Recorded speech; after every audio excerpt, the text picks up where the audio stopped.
देखो आरे लोग सबसे पहले, अब शांत रहिएगा।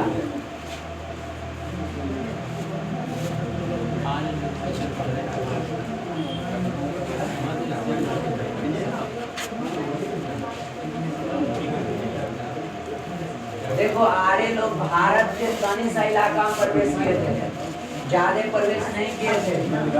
हेलो, सबसे पहले आर्य लोग यहाँ आए थे, जिसको बोलते हैं सप्त सैंधव।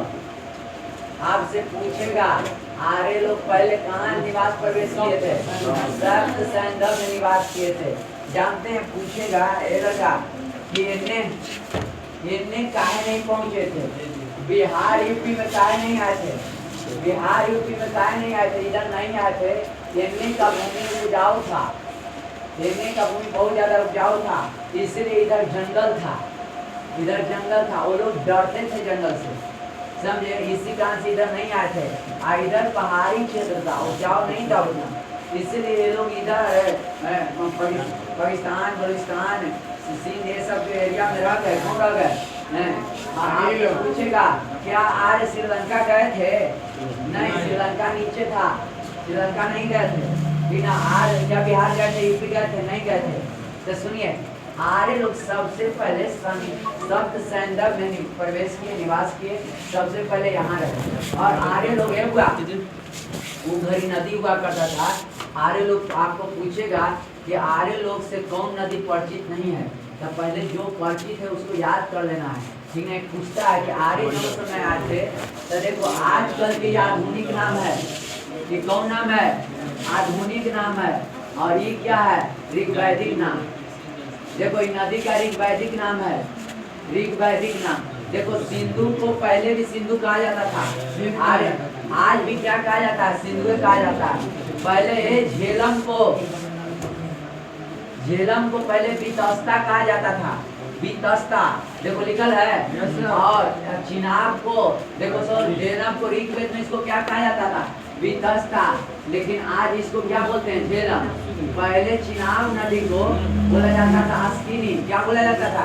अस्किनी। लेकिन आज क्या बोला जाता है? चिनाब। पहले रावी नदी को परुष्णी नदी बोला जाता था। कौन नदी? परुष्णी। पहले व्यास को विपाशा बोला जाता था। विपाशा बसोई को थी ना, तो पहले व्यास, पहले विपाशा बोला जाता था। पहले क्या बोला जाता था? विपाशा। लेकिन आज नदी का नाम क्या है? व्यास। पहले एक बार सतलज को सतुंद्रा बोला जाता था। क्या बोला जाता था? सतुंद्रा। लेकिन आज उसको कुछ बोला जा रहा है? सतलज। पहले सरस्वती को घाघर बोला जाता है। तो जानते हैं ये सब ढेर नाम, जैसे व्यास, विपाशा, ये नहीं पूछता है क्योंकि सब लोग याद रखता है, इसको भी नहीं पूछता है। देखो है सिंधु तो सिंधु, ये नहीं कि सिंधु है तो सिंधु नदी। अच्छा, आपको पूछ सकता है, सरस्वती पूछ सकता है, सरस्वती का ऋग्वैदिक नाम क्या था? घाघर। सरस्वती का बताइए ऋग्वैदिक नाम क्या था? घाघर। सतलज का ऋग्वैदिक नाम क्या था? सतुंद्रा। क्या नाम था? सतुंद्रा। व्यास का था विपाशा, तो इसे याद है।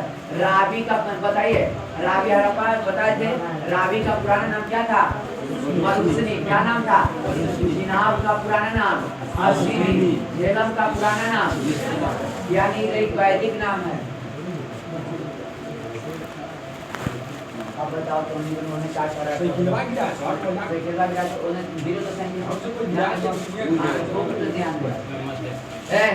बोलो बउआ, ये कौन नाम है?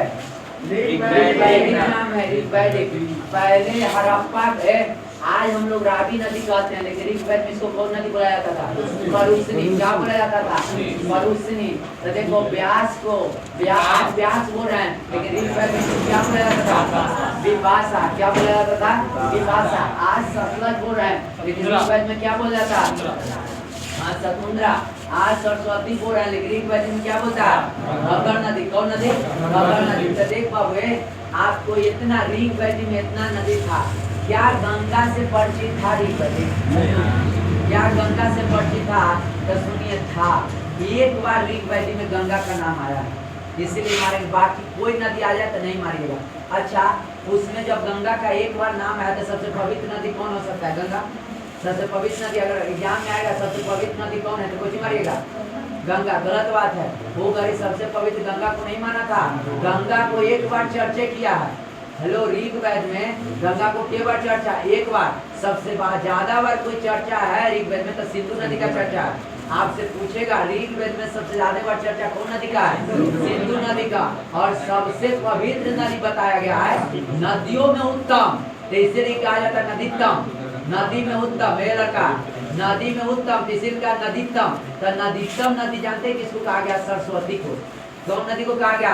सरस्वती को। तो आपसे पूछेगा ऋग वैदिक काल के सबसे पवित्र नदी कौन है तो बोलिएगा कौन नदी? सरस्वती नदी, जिसको ऋग्वेद में क्या नाम था? घग्गर। क्या नाम था? घग्गर। तो आपसे हम पूछेंगे ऋग वैदिक काल में सबसे ज्यादा बार किस नदी का नाम लिया गया था? सिंधु। और सबसे पवित्र नदी कौन था? कौन था? सरस्वती। सबसे पवित्र नदी कौन था? सरस्वती। बताइए उसको ऋग वैदिक के नाम क्या था? घग्गर। बोलो, यहाँ तक सबको याद हो गया है? आप बोलिएगा ऋग वैदिक काल में सबसे ज्यादा बार कौन नदी का चर्चा है? सिंधु। सबसे पवित्र नदी कौन नदी है? सरस्वती ना। इसका वैदिक नाम क्या था? अच्छा, क्या गंगा का चर्चा है ऋग्वेद में? एक बार चर्चा है। अब सुनिए बउआ रे, यहाँ तक ही तो बउआ रे ये हो गया कि कैसे बेचारा क्या कर लगा, उसका क्षेत्र कहाँ कहाँ कौन कौन नदी का क्षेत्र था पहले बताइए। सिंधु था, झेलम था, चिनाब था, रावी था, ब्यास था, सरस्वती था, सरस्वती था, गंगा था। गंगा को एक बार चर्चा किया गया। लेकिन सबसे पवित्र नदी कौन है ऋग्वेद का? सरस्वती। इसीलिए उसको नदीतम कहा जाता था। क्या कहा जाता था? नदीतम। नदी में उत्तम, इसीलिए क्या कहा गया? नदीतम। नदीतम नदी किसे कहा गया? सरस्वती को या घग्गर को। आप बताइए ऋग्वेद काल में सबसे अधिक बार चर्चा कौन नदी का है? सबसे पवित्र नदी कौन है? और में गंगा भी देगा, लेकिन गंगा मत मारिएगा। ऋग्वेद का सबसे पवित्र नदी कौन है? घग्गर यानी सरस्वती। आप सुनिए बुआ, ये आपका ऋग्वेदिक काल का क्षेत्र का चर्चा हो गया कि कहाँ रहते, सप्त सैंधव में जाकर निवास किए थे। उसमें नदी का इतना चर्चा है। और इधर बिहार तरफ नहीं बढ़े थे क्योंकि बहुत ज्यादा जंगल था, क्योंकि इन्हें के भूमि उपजाऊ हुआ करता था। ये लोग डर रहा करते थे कि सियार गाय नोच के खा जाएगा। ये लोग इन्हें नहीं प्रवेश किए, उधरे अपना भूमि को उपजाऊ बनाए, बहुत मेहनत किया। आज लोग उधर रह गए। अब देखिए यहाँ राजतंत्र, देखो यहाँ से शुरू हुआ राजतंत्र, कहा कि राजा शासन करेगा। और कल बताए थे नियमित कर आएगा स्वैच्छिक कर, वो घड़ी नियमित कर नहीं था, स्वैच्छिक कर था। स्वैच्छिक कर मतलब हम बताए थे, याद होगा पहले दिन के क्लास में हम बताए थे। ये बउआ ऋग्वेद में राजा बने, लेकिन उत्तर वैदिक में कोई मन से राजा को बना दिया जाता था, पैसा वैसा नहीं दिया जाता था। जेकरा कुछ खाने देखा ही बढ़िया खाना बना वही खाना जाकर पहुंचाता था कि जी आज हमारा पुआ बना है, जी आज हमारा मुर्गा बना है। बताओ तोरा कोई के कह देगा माने कि चर्रे के ये बुआ चर्रा के रखवाली करना है और सांझ के जगना है, वेतन कुछ नहीं, खाना मिलेगा, जो बढ़िया बढ़िया खाना मिलेगा वो आपको खिलाएगा। कोई तैयार होगा कि रात के सियार बिलाई खा जाएगा तो दिक्कत हो जाएगा? कोई तैयार होगा? तो ऋग्वेद में राजा की स्थिति में क्या वेतन नियमित था? नहीं था। आजकल लोग देखिए मुखिया के अगर वेतन खत्म कर दिया, लूटमार खत्म किया तो मुखिया कोई जीतेगा? तो क्या बात, मुखिया कौन बनता है? अब है हुआ तो पहले ऋग्वेद में नियमित कर था नहीं था, स्वैच्छिक कर था, स्वेच्छापूर्वक भोजन किया देता था। इसलिए कोई राजा बनना नहीं चाहता था। ऋग्वेद में कोई राजा नहीं बनना चाहता था, समझिए। ऋग्वेद में कोई राजा बनना नहीं चाहता था। क्यों नहीं चाहता था जानते हैं? ऋग्वेद में राजा नहीं बनना चाहता था क्योंकि नियमित कर नहीं था, समझिए। फौजी नहीं था, स्वेच्छा कर था। आप समझ रहे स्वेच्छा कर? आज नियमित बताइए हुआ ऋग्वेद में सेना की व्यवस्था होगा नहीं। आज आपको कह दे कि आर्मी में जाइए और वहाँ पर मराइएगा, देश के सोचा करिएगा वेतन, वेतन अगर मन से कोई के परिवार बच जाएगा तो वो आपको गिफ्ट में कुछ दे सकता है, और खाने के लिए मिला, कोई जाएगा नहीं जाएगा। तो पहले सेना भी नहीं था।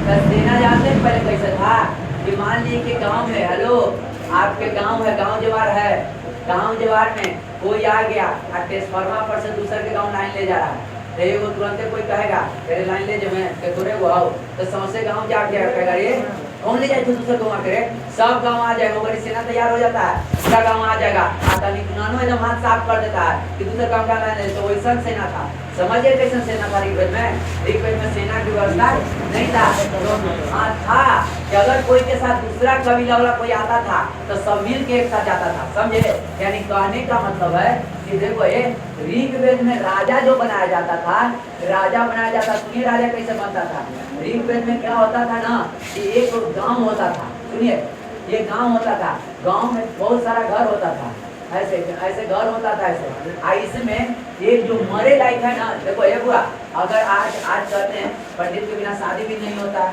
लेकिन ये घर में उसी तरह से कहता था गांव का एक राजा होना जरूरी है ऋग्वेद में बोला था तो कहता राजा बनेगा तो गाँव राज्य से कटावे जाएगा तब कहता था कि जे बुरा देखता था ओकरा बड़ेरी माला पहना देता था कि तुम्हें क्या हो जाओ राजा बन जाओ तो कहा चलो भाई ऐसे तो मर ही रहा है तो जे गांव के सबसे ज्यादा पूर्व बुजुर्ग रहता था ओकरे राजा बनाया जाता था और ये बउआ और ये क्या करता था इसको नाम ये राजा और ये कबीला को रक्षा करता था ये क्या करता था कबीला को क्या करता था कबीला मतलब अपने गांव जवान को क्या करता था रक्षा करता था तो राजा का स्थिति बताइए ऋग्वेद में अच्छा था कि खराब था अच्छा नियमित करता कि स्वैच्छिक करता इसलिए राजा कोई बनना नहीं चाहता था ये क्या हुआ कि इस समय क्या होता था कबीला कब एक साथ होता था गुरुओं से कुछ होगा कि जब गांव पर खतरा आता था तो सब कबीला गांव के सब लोग मिलकर दूसरा से क्या करता था लड़ाई करता था ऐसा था राजा की स्थिति बताओ वहाँ राजतंत्र था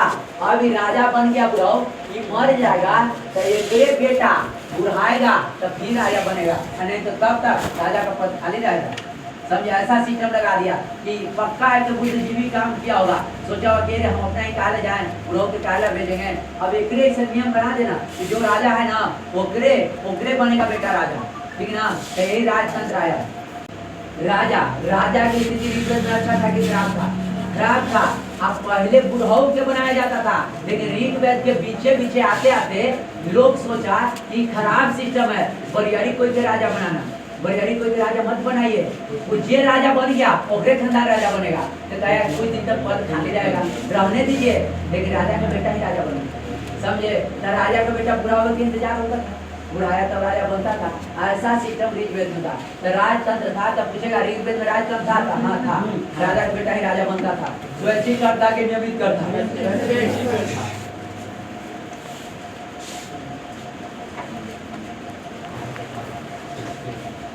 बताइए होगा ऋग्वेद में राजतंत्र था कि स्वैच्छिक कर था दोनों था ठीक है क्या था नियमित कर था ऋग्वेद में अच्छा बताइए वहाँ सेना की व्यवस्था अच्छा होगा कि खराब आप ही सोचो क्यों खराब होगा तो उसका वेतन फिक्स नहीं था अब आप तो दुनिया के चलते लड़ी है देश के चलते आप मरिएगा तो कोई ना खाली खाना पीना बढ़िया से रहेगा 2 दिन होगा पूरा से क्या काम आज आर्मी में जाकर कोई तैयार रहता क्यों इसलिए क्योंकि पैसा ये चलते हैं तो पहले हुआ सेना के हुआ पहले सेना की व्यवस्था अच्छा नहीं था सेना पहले कबीला था कबीला का हेड राजा हुआ करता था तो देखिए युद्ध हुआ था 10 राग युद्ध 10 राग युद्ध बताइए उसके देखिए युद्ध में क्या होता था अब सुनिए पहले के लोग में चुनाव होता था पहले सहयोगी होते थे सलाहकार होते थे सलाहकार जानते कौन होते थे पुरोहित जैसे पंडित जी पहले ही सलूट कर रहे हैं पंडित जी पुरोहित होते थे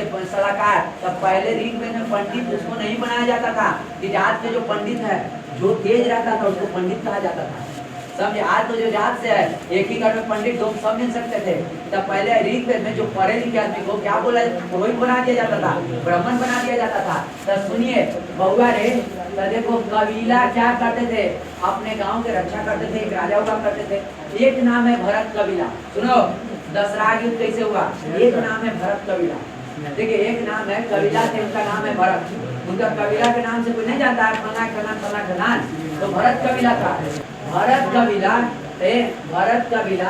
भरत कबीला क्या किया कि देखो इसने अपने सलाहकार पुरोहित सलाहकार को पुरोहित को रखा था सलाहकार राय देवेला बुद्धि देवेला कैसे आज IAS रखते हैं आईएएस को प्रधानमंत्री अपने भाषण नहीं देते हैं। आप सोचते हो नरेंद्र मोदी इतना एकदम सुसज्जित भाषण देते हैं, अलंकृत भाषण देते हैं, अपने नहीं देते हैं कि लिखा हुआ एक आईएएस लिख कर देता है, एकदम आते हैं तो देखते हैं एकदम शुद्ध भाषा बोलते हैं। ठीक ना, कोई देश का प्रधानमंत्री हो तो अपने नहीं आईएएस से चलता है। ठीक है, आप लोग सोचते हैं कि इतना बढ़िया अलंकृत भाषण कैसे देते हैं, उनका भाषण में आप देखिएगा हर वर्ड कोई नहीं आपको भ्रंश रहेगा, अवध रहेगा, सब एक अलंकृत वर्ड रहता है नरेंद्र मोदी के, तो सब लिख कर देता है। यहाँ कहाँ रहेगा, हर एक लाइन पढ़िएगा, हर एक लाइन में कहाँ कॉमा देना है, कहाँ रुकना है, कहाँ एकदम ब्रेक मारना है, सब रहता है नरेंद्र मोदी के भाषण में। तो अपने देखिए तब पहले आज सलाहकार आईएएस होते हैं, पहले सलाहकार कौन होते थे, पुरोहित होते थे। तब पुरोहित एक थे सुदास, कौन थे, सूरदास नहीं सुदास, क्या सुदास हे बाबा, सुदास एक पुरोहित थे, सॉरी भारत कबीला के, सॉरी सुदास एक राजा थे और उनका पुरोहित था विश्वामित्र। विश्वामित्र बहुत ज्यादा अच्छा आदमी थे, आदमी खराब नहीं थे, लेकिन कोई आदमी को होता है ना कि देखिए कोई आदमी देखिए कोई आदमी होता है ना कि तुरंत नाक पर गुस्सा रखता है, वैसी नाक पर गुस्सा कौन रखते थे, विश्वामित्र एकदम नाक पर गुस्सा रखते थे, तुरंत कोई बोलते तुरंत पीछे आ जाते, श्रापो दे देते थे। तब विश्वामित्र से सब लोग बड़ी डरता था। आज सोचता था ना आप लोग ये सोचिएगा कि घरे भी आपको पापा मम्मी रहते हो, पापा एकदम नाक पर गुस्सा रखते हो, न सोचते हो कि पापा कभी घर से गायब हो, फिर टीवी सीरियल सब देख, ऐसे मन में रहता होगा। इसी तरह से पहले के जमाना भी प्यार पसंद है, खिसियाल पसंद नहीं है। तो पहले के जमाने में विश्वामित्र के सब छुटकारा चाहता था कि इनका से छुटकारा पा ले। अब विश्वामित्र के नॉलेज ज्यादा था, समझे, राय अच्छा देते थे, लेकिन इनमें एक कमी था कि कोई की इज्जत नहीं करते थे। इज्जत मतलब समझ गया है, तो ये बात एक होना चाहिए। जैसे विराट कोहली के पास सही में महान है, लेकिन महान कभी नहीं बन पाएगा क्योंकि वो किसी को इज्जत नहीं देता है, समझे, किसी को नहीं। इसलिए सचिन क्यों महान बना, क्योंकि उसमें सफलता भी है, चरितार्था भी है। लेकिन विराट में सिर्फ सफलता है, चरितार्था नहीं है, इसलिए विराट को महान बल्लेबाज लिख के भी नहीं। महान बनने के लिए चरितार्था भी होना चाहिए, चरित्रवान भी होना चाहिए। क्या सचिन जौन एरा में खेला वो एरा में विराट कोहली नहीं उतना मार पाता। जौन बॉलर को सचिन फेस किया तो आज विराट कोहली आउट हो जाता, आउट भी हो जा रहा है। सुनिए बहुआ, उसी तरह से विश्वामित्र एकदम विराट कोहली था, एकदम पढ़े में तेज था, खेले में तेज था, राज्य में तेज था, लेकिन कोई की इज्जत देने में भूल था, इज्जत देने में पीछे था। तब इस सोचे सूदास खोजते थे ऑप्शन कि कोई हमारे सलाहकार मिल जाएगा ना तो एकरा हटा देंगे कि बड़ी कि जानते थे सूदास को बेइज्जती कर देते थे। कोई राजा है और प्रजा के सामने बेइज्जती कर तो कैसा लगता है, खराब लगेगा ना। तो सूदास को बेइज्जती कौन कर देते थे, हमेशा यही बेइज्जती करते थे। तो सूदास सोचे ना एक पुरोहित पर से हटा दो, लेकिन हटाने के लिए जो लोग रहेगा वो पहले ऑप्शन देखता है, ऑप्शन देख के क्या करता है, हटाता है। तो इसने वही समय में एक आए पुरोहित, वो वशिष्ठ जो राम के भी पुरोहित थे, समझो, राम के भी, भगवान राम सुने ना, भगवान राम के भी सलाहकार हुआ करते थे, समझे। हाँ, राम के भी बाद में सलाहकार वशिष्ठ हुए। तो सुनिए, ये वशिष्ठ आए, ये सब के पुरोहित तक गए और ये एकदम शांत वातावरण थे, शांत वातावरण समझते हैं, एकदम सीधा सपाटा, किसी से लड़ाई झगड़ा नहीं करने वाले। कौन थे, वशिष्ठ, एकदम शांत स्वभाव के थे, एकदम शांत स्वभाव के, कुछ नहीं बोलते थे।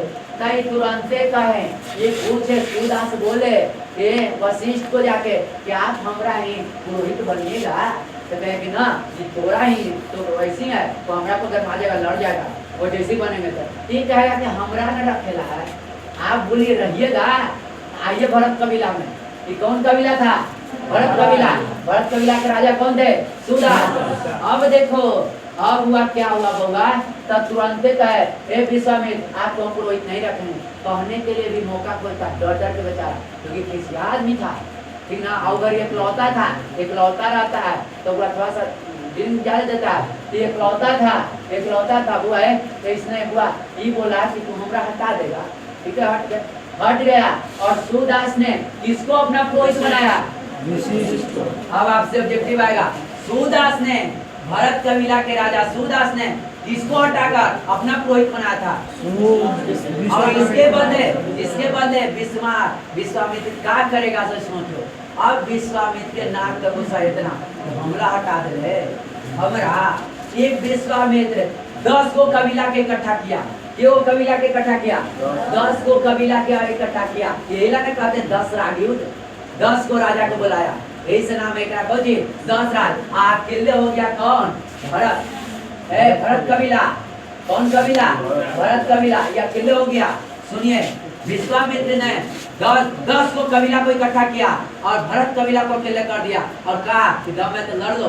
सब जानते हैं तो ये बोले खिसिया है, खिसिया है, खिसिया के लोकल सेना को पहले मिलकर तो मरवा दो, ठीक है। और ये भरत कबीला के सलाहकार कौन थे? हाँ, वशिष्ठ। किताब में लिखता है कि वशिष्ठ और विश्वामित्र के भी युद्ध होने लगा, लेकिन मैं नहीं। वशिष्ठ तो बेचारा सलाहकार थे, सलाहकार दिए, पुरोहित हो गए। किसका पुरोहित हो गए? भरत कबीला के, यानी सूदास को। तो सूदास ने इसको बोला, ये बोले कि चलिए लड़ाई होने लगा। अभी 10 कबीला और भरत कबीला अकेले। बोलो 10 कबीला भरत कबीला अकेले, कौन जीतेगा? यही 10 जीतेगा। यही लड़ाई हुआ था, जानते हैं। 14 को कंट्री एक दिन 1814 में हुआ था, टापू हुआ था। नेपोलियन एक दिन, तो नेपोलियन हार गया था। और नेपोलियन अगर ना हारता तो आज यूरोप बहुत आगे रहता। नेपोलियन के मराहे में सब राजा का हाथ था, सब राजा। नेपोलियन सबको आजाद करा के दे दिया था, जो कि बहुत गद्दारी किया था सब राजा। जितना नेपोलियन सब के लिए हम प्राइम हो गई तो चलिएगा, देखिए कितना नेपोलियन के साथ सब गद्दारी किया। नहीं तो आज नेपोलियन रहता तो विश्व में शांति रहता, नहीं लड़ाई होता, ना चीन लड़ता किसी, ना यूरोप में कोई लड़ता, ना अमेरिका लड़ता। नेपोलियन को मारा गया था जान के राजनीति में। नेपोलियन अकेले हो गया था, फिर भी नेपोलियन देख लिया था, तो छल से मारा गया था नेपोलियन। तो देखो, बढ़िया काम करने वाले को ऐसा ही किया जाता है। सब लोग देखता है कि एकरा बिना दिक्कत है, तो नेपोलियन को हटाया था सब राजा मिल के। विश्वामित्र 10 कबीला एक साथ, भरत एक कबीला, एक खींच के कारण ये क्या किया छोटा, सबों को एक साथ कर दिया, आगे कर दिया पूरा। एक के दिन में युद्ध पहले हुआ है। तो इसने कहा किया, वशिष्ठ जानते थे कि एक के दिन सोचेगा कि जीत जाए, सब बात जानते थे। एक दिन क्या किए कि सेना को अपन भेजवे नहीं किए, आई कहा कि ना सेना को भेजवे नहीं किए, कहे कि कल बल चल तब दुनिया में चल, कहे कि 4-5 को सेना भेजे, तो मार के हाहाकार मार के तो हम जीत गए। भरत कबीला हार गया, अब हम राज करें। सब खुशी मना रहा था, हथियार फेंक लेता। तुरंत वशिष्ठ बोले अटैक, ठीक ना, तुरंत बोले अटैक, मार के एकरा 10 कबीला के कोई हथियार सब फेंक दिया था, खुशी मना रहा था, सब खाना वाना खा रहा था। तुरंत बोले भरत कबीला के अटैक।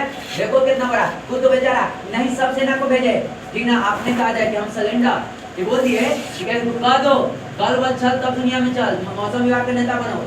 ऋग्वेद में क्या किया कि भरत कबीला हार जाता क्योंकि 10 कबीला था।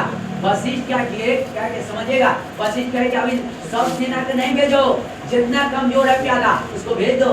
भेज दिया, इसको बोल दिया सुदास को, तू सरेंडर बोल दो कि जी अब हम हार गया। अब खूब खुशी मनाने लगा। अब विश्वामित्र बोले कि लिखो किताब में कि सबसे बड़ा कोई बड़ा पुरोहित है तो विश्वामित्र है, ठीक ना। तो कहे कि अच्छा था मनाई तो जैसी तुझे रात हुआ सब मिलाने लगा। ये बोल दिया अटैक अटैक बोले, सबको मार के बिना हथियार के सब है, मार के एकदम कर के तुरंते मेन बोले तो खत्म कर दो, ठीक ना। तुरंते बोला इस सब को मेन जितना 10 कबीला के राजा को, 10 कबीला के राजे को पहले मारा। सब पहले होता चेस के लिए राजा मारा गया, सब गया 10 कबीला के राजा को मार दिया, ठीक ना। आई मरा के बोला विश्वामित्र की छल करा, आप विश्वामित्र को बंदी बना लिया। बोला काटना हूँ, ठीक है, तो छोड़ दिया। तब यहाँ से, और ये जानते हैं कौन नदी की बीच हो रहा था लड़ाई, ये नदी का नाम था कौन नदी? रावी नदी, जिसको कौन नदी बोलते हैं ऋग्वेद में? परुष्णी। देखो लीगल है, कौन नदी बोलते हैं? परुष्णी नदी। कौन नदी? परुष्णी नदी। बोलो बउआ कितना बड़ा है। इसी चलते 10 राजाओं के बीच युद्ध हुआ था, इसलिए इसको 10 राज युद्ध कहते हैं। और ये युद्ध सूदास विश्वामित्र और केकरा वशिष्ठ के बीच था। और ये कौन जीता? भरत कबीला जीता। और इसीलिए नहीं जीता भरत कबीला जो तो अहंकार में डूबा हुआ था, बिना विश्वामित्र हमारे पास 10 कबीला है, ठीक है, अच्छा से तो हरा दिया। साहब से पूछेगा भरत कबीला और 10 कबीला के बीच युद्ध हुआ था तो कौन जीता था? यही भरत कबीला, और सब भरत कबीला से डरने लगा और बोला कि भरत कबीला सबसे मजबूत कबीला हो गया, इसलिए भरत कबीला के नाम पर ही भारत का नाम भरत कबीला के नाम पर आज भारत का नाम भारत पड़ा है। तो आप लोग सोचते हैं कि भारत के नाम ये राम लक्ष्मण शत्रुघ्न भरत के कान भरत पड़ा, नहीं, यही भरत कबीला के चलते आज भारत के नाम कुछ बना, भरत के चलते ही, भरत कबीला के चलते ही भारत का नाम क्या बना, भारत बना। जो सबसे मजबूत है तो हमारा भारत भी सबसे मजबूत है, तो भरत कबीला के चलते आज नाम क्या पड़ा है, भारत पड़ा है। अब बोलो भरत कबीला जीता किससे, 10 कबीला से ना, 200 कबीला में कौन थे, विश्वामित्र, इन्हें कौन थे, वसीम जी थे, विश्वामित्र जी थे, केकरा नाग पर गुस्सा रहता था, विश्वामित्र जीत जाते, अहंकारी थे, ठीक है, इसलिए क्या हो गए, हार गए, और हार गए। अब बताइए मजबूत हो गया, आप बताइए 10 राग पूछेगा, ऐसे ऑब्जेक्टिव पूछता है, पूछेगा विश्व में सबसे प्रथम युद्ध लड़ा गया, उस युद्ध किस नदी के किनारे लड़ा गया था, तो आप लोग कहिएगा विश्व प्रथम युद्ध कोई पढ़ने के, यही विश्व का सबसे पहला युद्ध शुरुआत हुआ ऋग्वेद में, दिन हड़प्पा में लड़ाई था नहीं था, यही लड़ाई शुरू हुआ है, ठीक ना, यही लड़ाई शुरू हुआ है। इसलिए ऑब्जेक्टिव ये भी आएगा, विश्व में सबसे, ऐसे ना देगा आपको, ऐसे नहीं देगा कि बताइए 10 राग युद्ध किस नदी के बीच लड़ा गया था, तो कहिए रावी नदी, इसको ऋग्वेद में परुष्णी नदी कहा जाता है, लेकिन ऐसे ना देगा। विश्व में पहला युद्ध जो लड़ा गया था वो किस नदी के किनारे था, किस नदी के बीच लड़ा गया था, बोले रावी और परुष्णी, और उसमें कौन जीता था, भरत कबीला, कौन कबीला, उन्हीं के कबीला से आज भारत का नाम क्या पड़ा, समझ में आता है, कोई दिक्कत। अब देखिए ये बोला, देखो ये सुनिए, आइए अब आइए नियंत्रण करने वाले संस्था, पहले इतना दूर अपना लिपिबद्ध कर लीजिएगा, अपने से लिख लीजिए, लिखा दें, ये हम आगे बढ़े, इस पर भी हाँ सुनी में खाली अच्छा लगता है, बढ़े जी सर, पहले लिपिबद्ध कर दीजिए तब आगे बढ़े। आप लोग यहाँ पढ़ाएं, शांति रखिए, देखिए हिस्ट्री में तो मजा आएगा, ठीक ना, शांति रखिए, समझे, बताइए पढ़ाते ही याद हो जाता है, नहीं याद हो जाता, लिख भी सकते हैं। आर्य लोग कहाँ पहले निवास किए, सब संदर्भ में, सिंधु को सिंधु, झेलम को विकास था, अभ्यास को विपाशा, वो सब लेके पहले लिख के दिखा देते हैं, लिपिबद्ध करिए।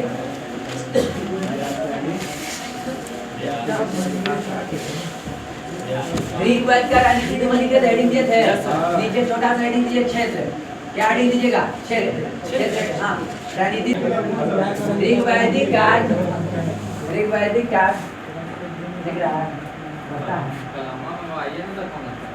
ऋग्वैदिक काल में, ऋग्वैदिक काल लिखिए, काल लिखना चाहिए, काल बोला गया, उसका जगह बने काल लिखिए। ऋग्वैदिक काल में काल काल काल अतः के क्या बदल है तो समझ जाइएगा। ऋग्वैदिक काल में आर आर आर क्या आर आर नहीं आर समझे कितना साल के चर्चा सप्त सैंधव क्षेत्र में क्षेत्र में प्रवेश किया। ऋग्वैदिक काल में आर्य सप्त सैंधव सप्त सैंधव कहिए ना को पहले सप्त सैंधव क्षेत्र में प्रवेश किया। सप्त सैंधव क्षेत्र में प्रवेश किया।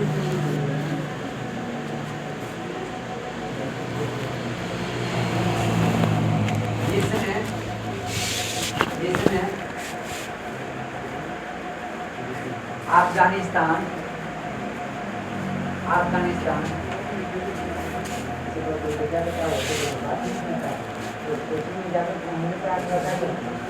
पता नहीं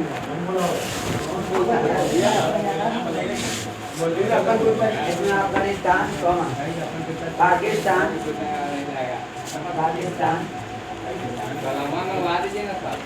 पाकिस्तान पंजाब पंजाब पंजाब इत्यादि के क्षेत्र शामिल है। नदी का वर्तमान नाम और वैदिक नाम आप अपने से छापिए। देखो ऋग वैदिक लिखे नदी का वर्तमान नाम और वैदिक नाम, इधर एक वैदिक नाम है, इधर वर्तमान नाम है। सिंधु को वर्तमान नाम सिंधु एक दिन वर्तमान कर दिए, ऋग वैदिक लिख लीजिएगा अपने से। सिंधु का वर्तमान में सिंधु कहा जाता है, ऋग वैदिक में सिंधु है। आज झेलम को अभी झेलम कहा जाता था, लेकिन वो गरी क्या कहा जाता था, विकास था। चिनाब को गरी क्या कहा जाता था, अस्किनी। रावी को गरी परुष्णी, और उसमें लड़ाई हुआ था दशराग युद्ध। व्यास विपाशा सत्तर शत्रुंजय सरस्वती का वो कहाँ बात कर रहा है, लिखिए नदी का वर्तमान नाम लिखिए, इतना देर लगेगा यार। और सिंधु को कहा जाता है सिंधु। अच्छा एक बार कोई 2 मिनट टाइम दो, एकदम मौन धारण करके अब बौद्धिक पकड़ा दो। सिंधु सिंधु नदी के किनारे है झेलम विदस्ता, एकदम देखते हैं केकर आईक्यू पावर सही है। चिनाब अस्कनी, ठीक ना, जल्दी देखो 2 मिनट पकड़ा के बोल दो तो हम 2 मिनट समय देते हैं। हाँ अरे ऐसे देखो सतलज है तो सत लगल है ना, तो सतुंद्रा हो गया है हुआ। ब्यास है तो सा लगल है तो विपाशा हो गया है हुआ। रावी तो याद रखा, रब्बा के पापा रावी और रावी के नानी परुष्णी, रावी के नानी कौन परुष्णी, याद रखना था रावी का परुष्णी है।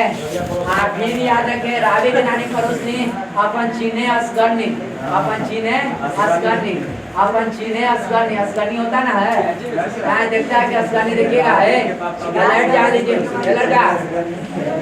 चीने असगर्णी यानी चिनाब का असगर्णी हो गया। चीने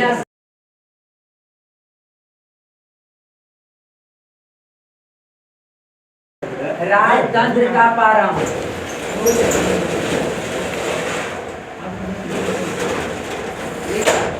राजतंत्र का प्रारंभ, राजतंत्र का प्रारंभ बोलो।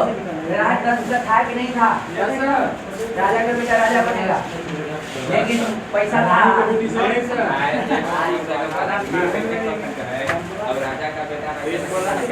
अच्छा राजा के काज किसको रक्षा करना था, कबीलों के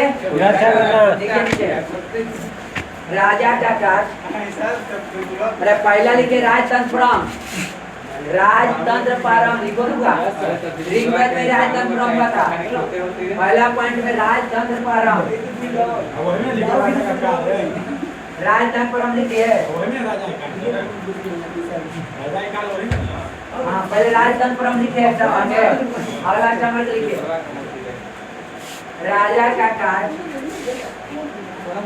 हाँ राजतंत्र बस उतने आपसे पूछेगा सबसे पहले राजतंत्र शब्द कहाँ, ऋग्वेद में लिखिए। चमक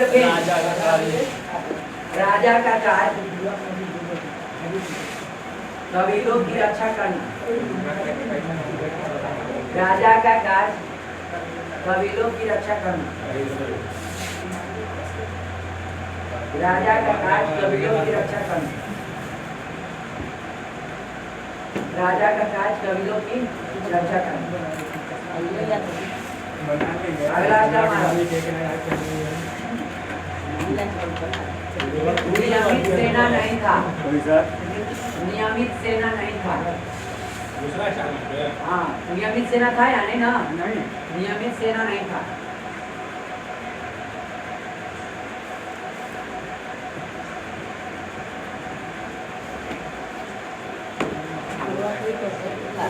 नियमित सेना नहीं था।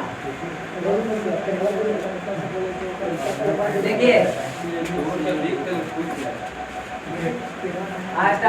नियमित कर नहीं था, नियमित कर नहीं था।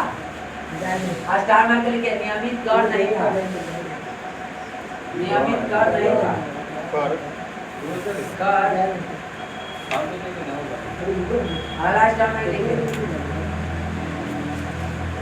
स्वैच्छिक कर की चर्चा थी, स्वैच्छिक कर की चर्चा थी,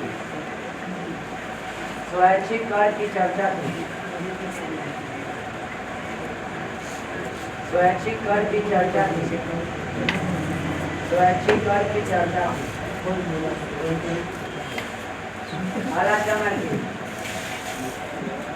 राजा के प्रमुख सहयोगी, राजा के प्रमुख सहयोगी, राजा के प्रमुख सहयोगी पुरोहित थे। यह राजा के प्रमुख सहयोगी पुरोहित थे, पुरोहित थे। कोई दिक्कत है ना? पुरोहित थे। आप लिखा हेडिंग का राजा को नियंत्रित करने वाली संस्था, लिखा देते हैं कभी सबके बारे में हम सुनाएं। राजा को नियंत्रित करने वाली संस्था। हाँ, पहला लिखा विद्वत, पहला लिखा विद्वत, पहला लिखा विद्वत। राजा को नियंत्रित करने वाली संस्था,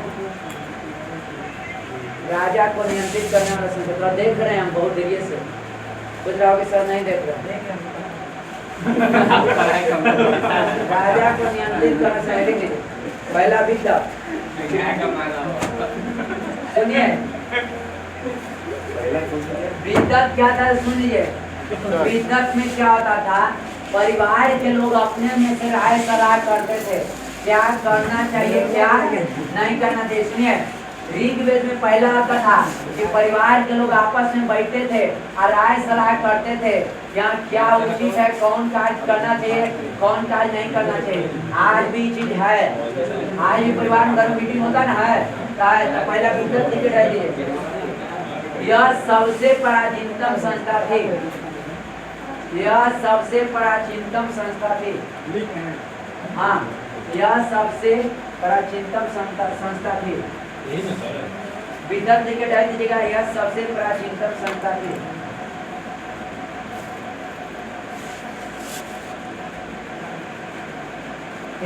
इसमें कौन सलाह लेते थे, परिवार के लोग। सबसे पहले विद्वत आया था, तब विद्वत से देखिए घर में लड़ाई हुई तो घर में सलट जाता था। हेलो, ऋग्वेद में विद्वत था पहले। हे बाबा कहा नहीं सुन रहे। विद्वत के मतलब समझे, घर की लड़ाई घर में सलट जाता था, घर के लोग। लेकिन है इसके बाद कहा कि नहीं बढ़ जाए, एक सभा होना चाहिए। एक क्या होना चाहिए, सभा होना चाहिए। जो आज कहे लड़का सभा होना चाहिए, तो सभा हुआ, एक दिन सभा हुआ जेकरा में अनुभवी व्यक्ति को शामिल किया जाता था। जो अनुभवी व्यक्ति थे ना उनको शामिल किया जाता था। ये सभा हुआ जो आजकल के राज्यसभा के समान है। जो मुख्यमंत्री का चुनाव होता ना है उसके समान है। तो पूछेगा ये लड़का कल ऋग्वेद का, वैसे नहीं पूछेगा। ऋग्वेद का सभा आज के लोकसभा के समान है कि राज्यसभा के राज्यसभा। तीन आया को की समिति, इसमें कहा गया कि नहीं राजा के सलाहकार को बैठाइए, राजा के सलाहकार में पुरोहित को बैठाइए, विश्वामित्र और वशिष्ठ को बैठाइए। ठीक है, जो कहेगा तो वो घड़ी के देखो ये हो गया। देखो ये कहने का मतलब है कि हो गया गाँव, ये हो गया राज, ये हो गया देश। समझे, मुखिया का चुनाव तो विद्वत, परिवार के लोग वोट देते। समझे, मुख्यमंत्री के चुनाव था सभा, और मोदी का चुनाव था, प्रधानमंत्री का था सभा। तब बोलो पूछेगा ऋग्वेद का समिति आज के लोकसभा के समान है कि राज्यसभा के, लोकसभा के। समझे, पूछता है तो लिखिए दूसरा सवाल लिख के डाल दीजिए, सवाल लिख के डाल दीजिए।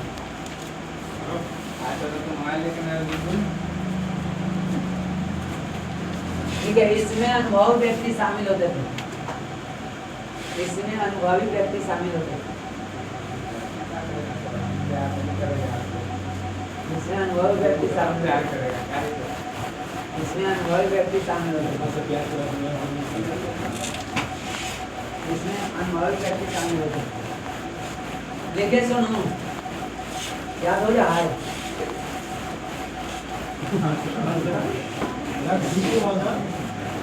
देखा, यह आधुनिक, हाँ यह आधुनिक राज्यसभा के समान है। यह मूलक यह आधुनिक राज्यसभा के समान है। कहानियां सुनकर शांति रहे, चालू हो जाए। यह आधुनिक राज्यसभा के समान है। लिखा, अब समिति लिखे डाला, समिति लिखे डाला, समिति बताइए इसमें राजा के प्रमुख सलाहकार होते थे, ठीक है। इसमें राजा के प्रमुख सलाहकार होते थे। इसमें राजा के प्रमुख सलाहकार होते थे। प्रमुख सलाहकार होते थे। प्रमुख सलाहकार होते थे। प्रमुख सलाहकार होते थे, ठीक है। प्रमुख सलाहकार लिख देगा जो आधुनिक लोकसभा के समान है। लोकसभा के समान है। जो आधुनिक लोकसभा के समान है।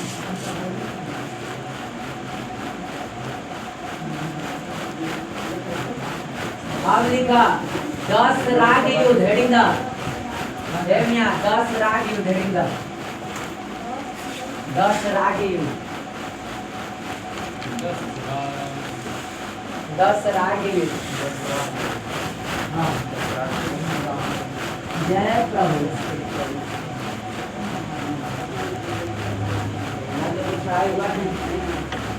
10 राग युद्ध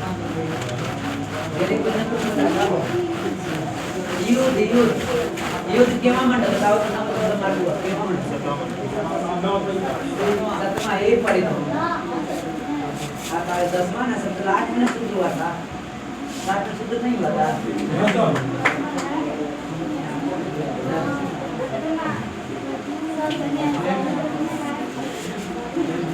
वगैरह कहते हैं कि बताइए कंफर्म नहीं है होगा बताओ।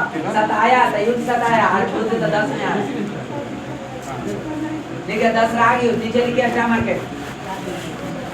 अपने से नहीं लिख दीजिए, एक बार सुन लीजिए। एक बार सुन के अपने से कहानियां सुन लीजिए, एक बार लिख लीजिएगा। लिखिए वो लिखिए भरत कुल के राजा ये डेट का मतलब लिखा होना चाहिए। भरत कुल के राजा कौन? सुदास ना। मेरे को सुदास है में अच्छा लगता है। सुदास है मेरे को लगा देता हूँ। क्या किसका नाम ना सुना है? भरत कुल के राजा सुदास ने अपने पुरोहित पद से अपने पुरोहित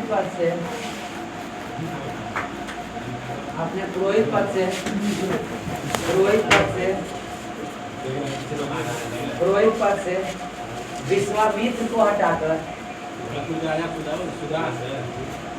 भरत कुल के राजा सुदास ने अपने पुरोहित पद से विश्वामित्र को हटाकर अपने पुरोहित पद से विश्वामित्र को हटाकर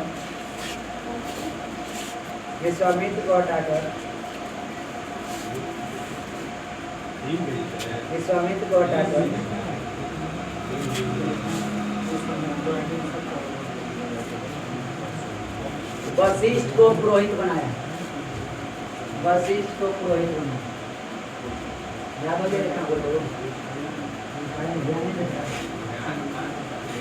वशिष्ठ को पुरोहित बनाया।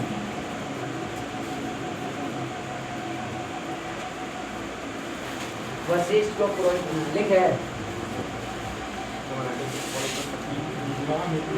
अगला लिखे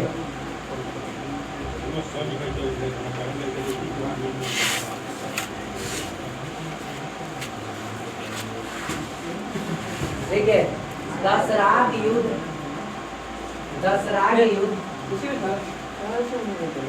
हाँ लिखा 10 राग युद्ध 10 कबीला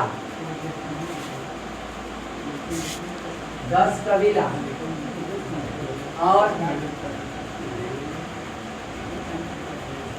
10 कबीला और भरत कबीला के बीच में 10 कबीला और भरत कबीला के बीच में जय प्रभु 10 कबीला और भरत कबीला के बीच हुआ। इसमें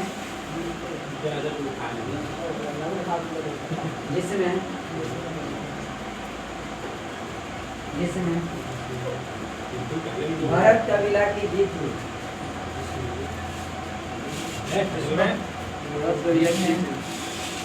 भरत कबीला की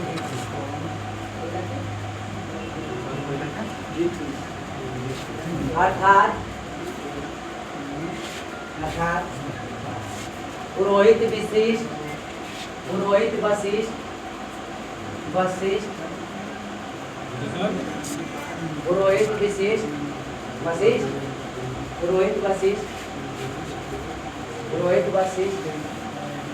और राजा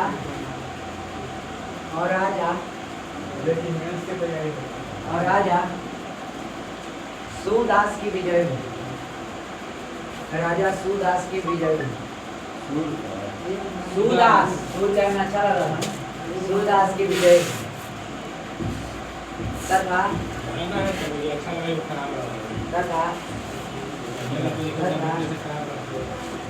विश्वामित्र की हार हो गई। विश्वामित्र की हार हो गई।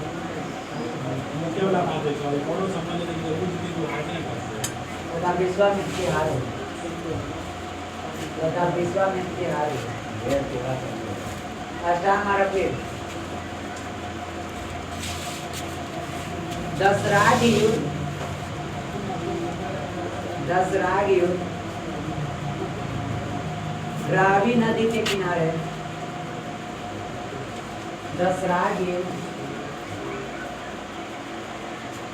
रावी नदी के किनारे ब्रैकेट में रावी को क्या कर लिया? परुष्णी। हरप्पा के पापा रवि के नानी परुष्णी। ठीक है। रावी नदी के किनारे नहीं, बीच कर दे। किनारे बीच कर दे। रावी नदी के बीच किनारे क्या अच्छा लग रहा था तो बुला के ये बीच लगा गया था। दोनों के बीच नदी था।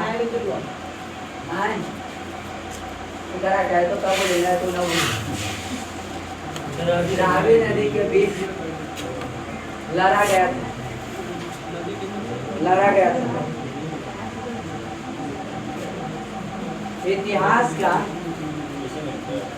इतिहास का पहला युद्ध।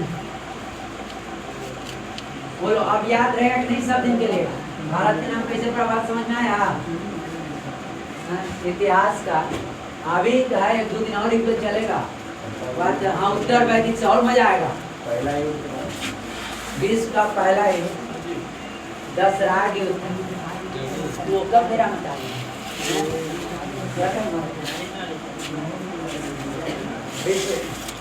विश्व का पहला युद्ध दशराग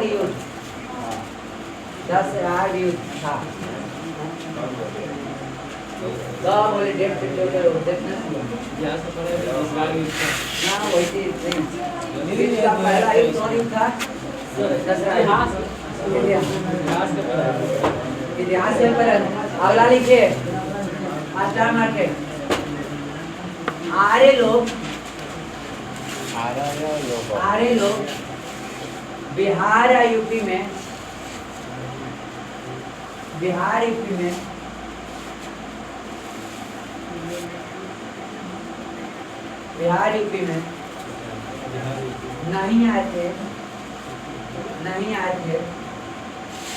नहीं आए थे क्योंकि यहाँ बहुत ज्यादा जंगल था।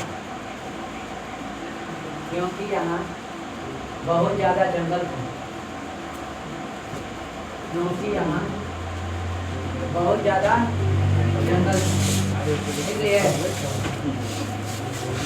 और उस समय लोहा का प्रचलन नहीं था। लोहा रहता तो काट देता।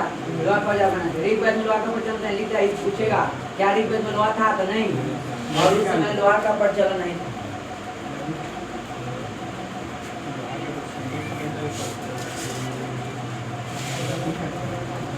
उस समय लोहा का प्रचलन नहीं था।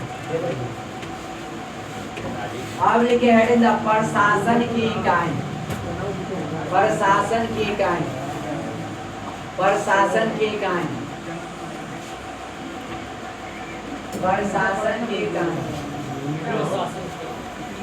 प्रशासन की इकाई बोलोगा। यहाँ तक कोई जो दिक्कत हुआ है यहाँ याद हो गया ना? प्रशासन की इकाई। अब प्रशासन के मतलब क्या होता है पहले उसको मिटाइए तब बताएंगे। एक बार और कहानी कहेंगे वो क्लियर हो जाएगा ना? समझ में आई थी दस आगे और कैसे समझता? विद्वत के मतलब समझ ला। विद्वत के मतलब घर के परिवार के लोग आए विचार। सभा का मतलब क्या हुआ? एक होगा अनुभवी लोग को शामिल किया जाता था। आज के राज्यसभा के समान है। एक पूछेगा समिति में तब पुरोहित बुलाया जाता था।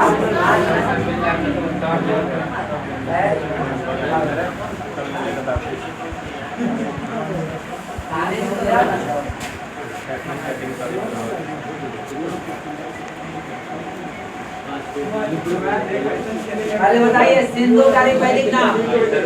सिंधु। सिंधु संस्कृत का समुद्रा। समुद्रा है। रावी का नानी रोशनी। नानी रोशनी। चिनाब। चिनाब अस्कानी हो गया। हो गया ना? अब ये तो खाली दस्ता को रखना है। ये दस्ता को बताइए दस्ता के नहीं होता।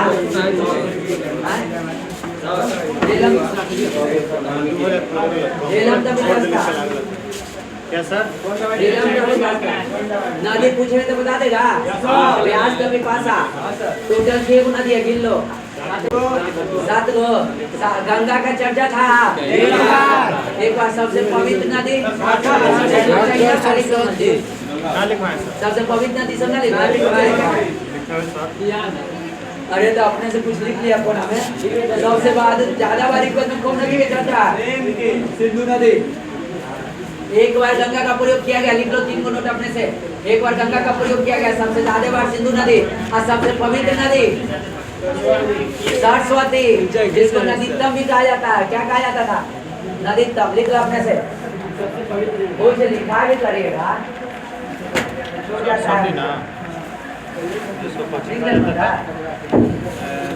बोले ना तो लिख लिया। सबसे पवित्र नदी।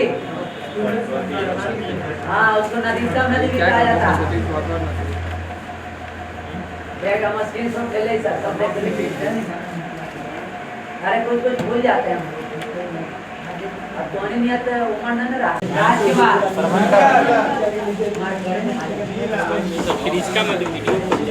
राज के बाद क्या होता था? मंडल मंडल ब्लॉक का पहले बॉर्डर नहीं था। अब नहीं बॉर्डर हुआ।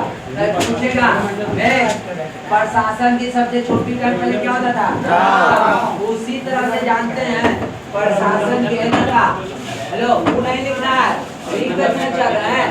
रिकॉर्ड में सबसे पहले कुल था। क्या कुल? प्रशासन की सबसे छोटी इकाई कौन था? कुल। कुल का मतलब क्या हुआ?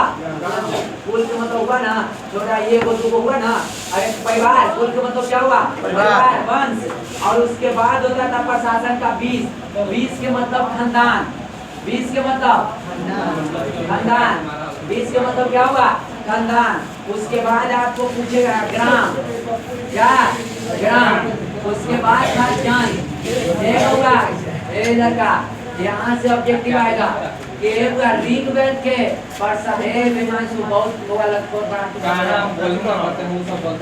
बोलने कहाँ तू ध्यान दे रहा है?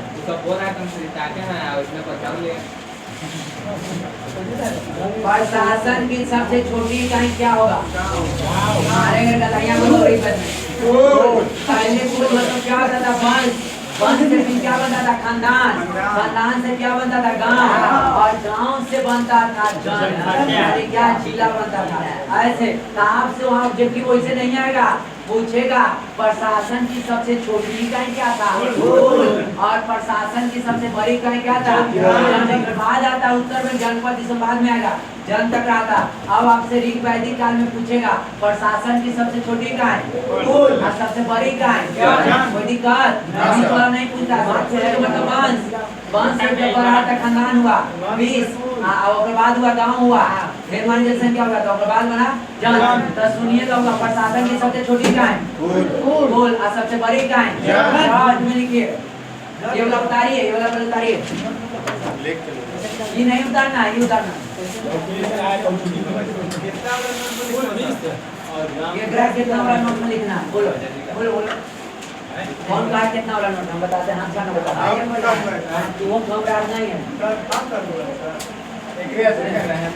देखिए कुल है, कुल के बाद 20 है।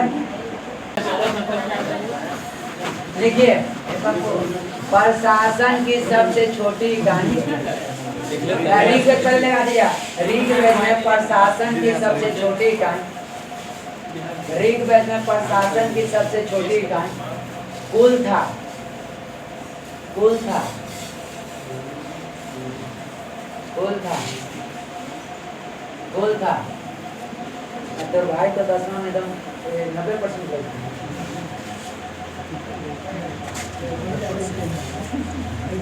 छोटी इकाई छोटी इकाई कुल था। कुल इकाई और मत लिखा। प्रशासन की ऋग्वेद में पहले लगा दिया। ऋग्वेद में प्रशासन की सबसे बड़ी इकाई